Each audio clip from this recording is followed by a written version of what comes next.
નમસ્કાર વિદ્યાર્થી મિત્રો, આજે આપણે એકાઉન્ટમાં ચેપ્ટર નંબર 3 ભાગ 1 ધોરણ 12 એકાઉન્ટ એટલે કે નામાના મૂળ તત્વો ભાગ 1 ચેપ્ટર 3 પાઘડી ઉદાહરણ નંબર 2 પેજ નંબર 92 ઉપર આપેલું છે એ આપણે આજે ગણવાનું છે.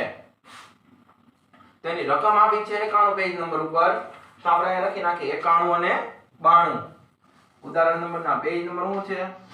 91 અને 92.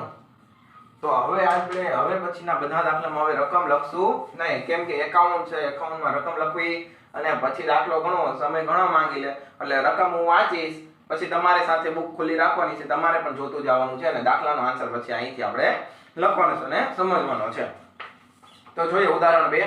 હસુ અને વાસુ એક ભાગીદારી પેઢીના ભાગીદારો છે. તેઓ 2:1 ના પ્રમાણમાં નફો નુકસાન વેચે છે અને બદલીને 1:1 કરવા માંગે છે. તેથી પાઘડીનું મૂલ્યાંકન કરવાનું નક્કી કર્યું છે અને નીચેની માહિતી પરથી ભાગીદારી પેઢીની પાઘડીનું મૂલ્ય નક્કી કરો. ભાગીદારી કરાર મુજબ પાઘડીની રકમ છેલ્લા 4 વર્ષના સરેરાશ નફાની 5 વર્ષની ખરીદીને આધારે કરો. ખરીદીના વર્ષ આમાં આપી દીધા છે. કેટલા વર્ષ? 5 વર્ષ આપી દીધેલા છે. તો અહીં લખો તો લખી નાખો, ખરીદીના વર્ષ 5 આપેલા છે. ખરીદીના વર્ષ કેટલા આવ્યા છે? 5.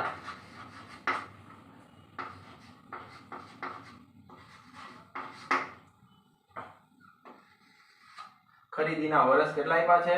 5 તમને રકમમાં આપી દીધેલા છે. અને પછી તમને એમ કીધું કે પાછળ નક્કી કરવા માટે તમને નફો આપેલો છે. તો વર્ષ 2012 થી શરૂ કરીને 2012-13 1 લાખ રૂપિયા. તો આપણે લખી નાખ્યું, બે વર્ષમાં 2012-13 માં કેટલો છે? 1 લાખ રૂપિયા છે. પછી આગળ વર્ષ 2013-14 માં, તો વર્ષ 2013-14 માં 1,20,000 છે. નફો અને ખોટનું પ્રમાણ આપી દીધું. વર્ષ 2014-15 માં, તો 14-15 માં 40,000 જો કાઉન્ટ્સમાં આપ્યા છે. કેમાં આપ્યા છે? કાઉન્ટ્સમાં. કાઉન્ટ્સમાં માહિતી આપી હોય એટલે ખોટ દર્શાવે. શું દર્શાવે? ખોટ. ખોટ એટલે આપણે શું કરવાનું? માઈનસ કરવાના છે. આ બધાનો સરવાળો કરીએ, એમાંથી 40,000 ને માઈનસ કરવાના, તો પહેલાનો, બીજાનો અને છેલ્લાનો સરવાળો કરવાનો થશે. એમાંથી 40,000 બાદ કરવાના થશે. ઈ આપણો ચોખ્ખો નફો કહેવાશે, અથવા તો કુલ નફો છેલ્લે કહેવાશે. કુલ નફો આપણે રાખીએ. તો અહીંયા જો નોંધ કરીને લખી દીધું છે કે કાઉન્ટ્સમાં દર્શાવેલ રકમ એટલે કે માઈનસ અથવા તો એટલે કે ખોટ કહેવામાં આવે છે. હિસાબોમાં કાઉન્ટ્સ એ માઈનસ અથવા તો ખોટ દર્શાવે છે. એટલે કે આપણે દાખલા ગણતા હોય હિસાબી ધોરણોમાં, એટલે કે એકાઉન્ટમાં, તો જ્યારે આ રીતના કાઉન્ટ્સમાં તમને વસ્તુ આપેલી હોય ત્યારે સમજવાનું કે આ માઈનસ દર્શાવે છે. પ્રોપર આ માઈનસની નિશાની કરેલી નહીં હોય, આ રીતના કાઉન્ટ્સમાં કરેલું હશે એટલે આપણે સમજી જવાનું કે આ ખોટ છે અથવા તો માઈનસ કે છે, કે બાદ કરવાનું કહેવા માંગે છે. આગળ 15-16 માં 60,000. ચાલો નોંધ લખી નાખજો સાથે સાથે. હવે આપણે આગળ દાખલો ગણીએ. જો રકમ કયો તો પણ ભલે, ખાલી આગળ આપણે થિયરી નથી લખી, બાકી રકમ તો અહીંયા આવી જ ગઈ છે. તમારે પણ દાખલો ગણો એક્ઝામમાં પાકી નોટમાં, તો આ રીતે મસ્ત ફરમામાં લખવાનું છે. આપણે દાખલા નંબર 1 એટલે કે ઉદાહરણ નંબર 1 ગણ્યું ત્યારે આવો વ્યવસ્થિત ફરમો નતો બનાવ્યો, પણ હવે આપણે બનાવી નાખ્યો, વ્યવસ્થિત દોરવાનું છે. હવે ચાલો કુલ નફો કરો. તો આપણે સરેરાશ નફાની રીતે ગણીએ છીએ. ઉદાહરણ નંબર 2 છે. તો આપણે પાઘડી મેળવવા માટે સરેરાશ નફાનું સૂત્ર આપણી પાસે શું છે? તો જોઈએ. સરેરાશ નફાનું આપણી પાસે સૂત્ર છે કઈ? સૂત્ર શેનું છે? સરેરાશ નફો. તો હું કહેવા માંગે સરેરાશ નફાનું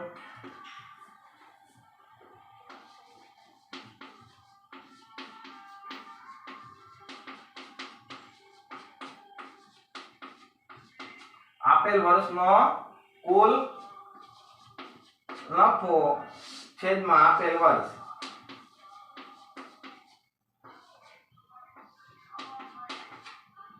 આપેલા કુલ વર્ષો, કુલ વર્ષો એટલે કે કુલ કેટલા વર્ષ આપ્યા છે અને આપેલ વર્ષોનો કુલ નફો. તો કુલ નફો ક્યારે મળે આપણને? જ્યારે આમાંથી સરવાળા બાદબાકી કરીએ ત્યારે આપણને કુલ નફો મળે. તો ચાલો કરો કેલ્સીમાં ફટાફટ. 1,20,000, 60,000, 1,20,000 વત્તા 60,000 2,80,000 આવશે 2,80,000 માંથી 40,000 શું કરવાના છે બાદ કરવાના છે કેમ કે આપણને ખોટ આપેલી છે એટલે તો માઈનસ 40,000 કરશો એટલે તમારી પાસે આવશે 2,40,000 આન્સર આવવો જોઈએ 2,40,000 આન્સર કેટલો આવશે કુલ લખો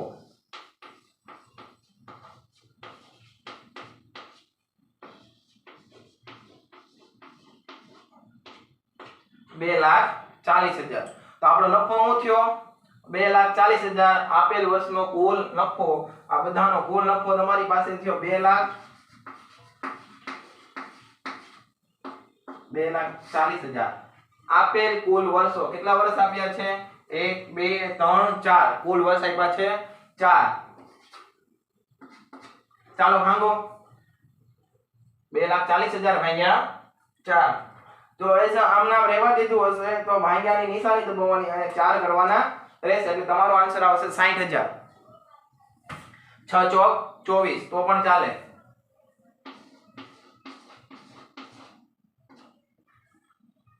આ તમારું શું મળ્યું આ મળ્યો સરેરાશ નફો આપણે જોઈએ છે હું પાઘડી જોઈએ છે ને તો કે હા તો પાઘડી માટે લખો અહીંયા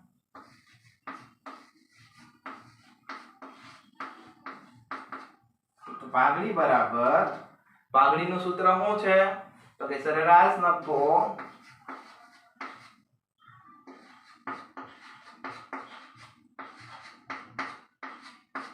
ગુણ્યા ખરીદીના વર્ષો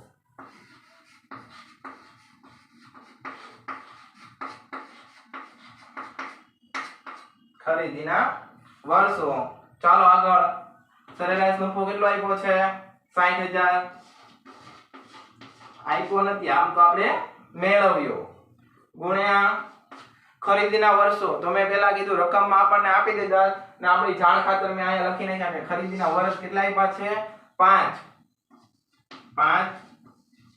વર્ષ તો ચલો 6 5 30 આમ નામ પણ મળી જાય પણ આપણે કેલ્શિયમમાં કરવા જઈએ તો આના 60,000 એમ નામ જેણે રહેવા દીધા હશે તો એને ખાલી ગુણ્યા 5 કરવાના રહેશે એટલે 30 આવી જશે બરાબર છે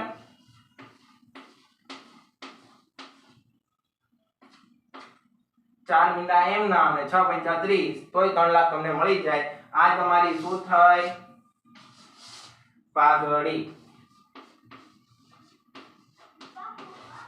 આ તમારી થઈ પાઘડી ચાલો આ ઉદાહરણમાં કાઈ પણ ડાઉટ હોય તો કયો માઈનસ વાળી સિસ્ટમ પણ તમને હવે સમજાઈ ગઈ કે માઈનસ કઈ રીતના થાય તો કાઉન્સમાં આપેલી હોય રકમ માઈનસ કરવાની રહેશે આ હતું આપણું ઉદાહરણ નંબર 2 હવે આપણે જોઈએ દાખલા નંબર 1 જે સરેરાશ નફાની રીતનું છે આ સરેરાશ નફાની પણ માઈનસ વાળી છે આજે ઉદાહરણ નંબર 1 2 કમ્પ્લીટ કર્યા છે એક આની આગળ જોઈલા અત્યારે બીજું જોયું હવે આપણે દાખલા નંબર 1 અને 2 આજે પણ જોઈ નાખવાના છે ફટાફટ પ્રેક્ટિસ થઈ જાય બાને તમારે